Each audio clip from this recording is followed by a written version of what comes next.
coup aujourd'hui je vous présente un nouveau modèle qui a nécessité pas mal d'années de recherche et de réflexion. Pour l'instant elle s'appelle Jazz Création Asymétrique, JCA. Et en fait l'idée est née de quand moi j'étais guitariste et que j'essayais beaucoup de formats Selmer. Je trouvais que le point commun que j'avais sur la majorité des Selmer que j'essayais, c'est qu'elle manquait souvent de rondeur et de présence de basse à mon goût, à moi. En même temps, ça s'entend, parce que le modèle Selmer elle était conçu à une époque dans un but de se faire entendre au milieu d'un orchestre, sans amplification, tout un tas de... donc avec une guitare puissante, une tessiture pas mal dans les médiums aigus qui perce. Donc ça a tout son sens. Et en même temps, aujourd'hui, moi j'avais vraiment envie de développer une guitare qui soit un peu plus riche, un spectre plus grand, peut-être un peu plus de rondeur, plus plaisante à jouer en solo quand on a envie de composer, etc.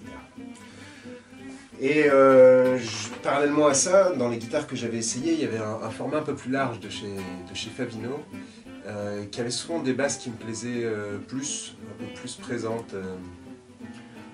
Et dans toutes mes années de recherche, je me suis dit, bon, je vais faire plein de tests, et puis ça a donné ce modèle-là, qui en fait est asymétrique. Alors ça se voit pas tellement, parce que le dessin a été redessiné pas mal de fois, justement pour que ça ne se voit pas trop, et que ça reste dans les carcans du style de la modèle Selmer, la guitare à Django qu'on a envie de voir, quoi. Donc ça se voit un peu plus de dos. En fait, elle est beaucoup plus large dans les basses, et beaucoup plus fine dans les aigus. Et en fait, ça a pour but, dans ma croyance et ma recherche, en fait, c'était de donner une plus grande longueur vibrante et plus de surface pour les basses, et puis de rétrécir un petit peu tout ça pour les aigus. Et du coup, le barrage se retrouve en éventail pour suivre la même idée. Voilà, là, par exemple, on a une idée du barrage à l'intérieur. Ça marche, le résultat escompté fonctionne bien, après plein d'ajustements. Et je dirais que ce qui en ressort acoustiquement, après plein de retours avec pas mal de musiciens, la grande tendance générale de ce modèle, c'est qu'elle va avoir, un son un peu plus riche, peut-être plus rond.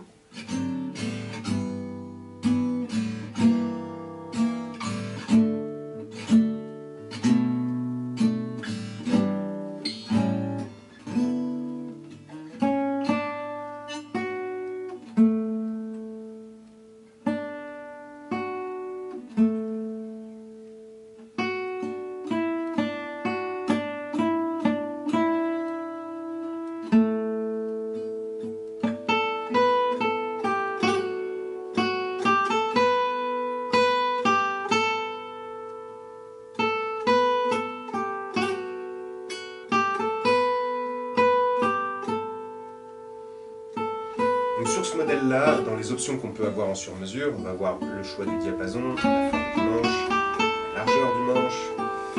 On va pouvoir retrouver une amplification, d'autres d'ailleurs. Là, je change de guitare pour vous montrer la suite des options.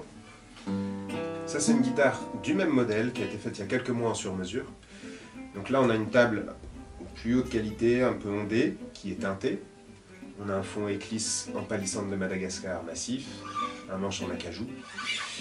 Et puis surtout, on a deux systèmes d'amplification. Et le gros challenge de cette guitare, c'était de faire une guitare qui sonne aussi bien en acoustique qu'en électrique, qu'en acoustique amplifiée.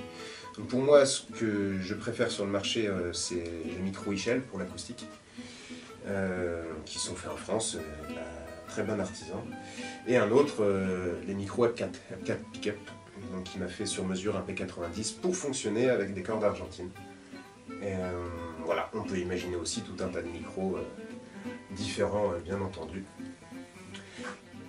Donc pour conclure, j'aurais tendance à dire que cette guitare, elle est ce modèle de guitare avec ce type de barrage asymétrique, plus large.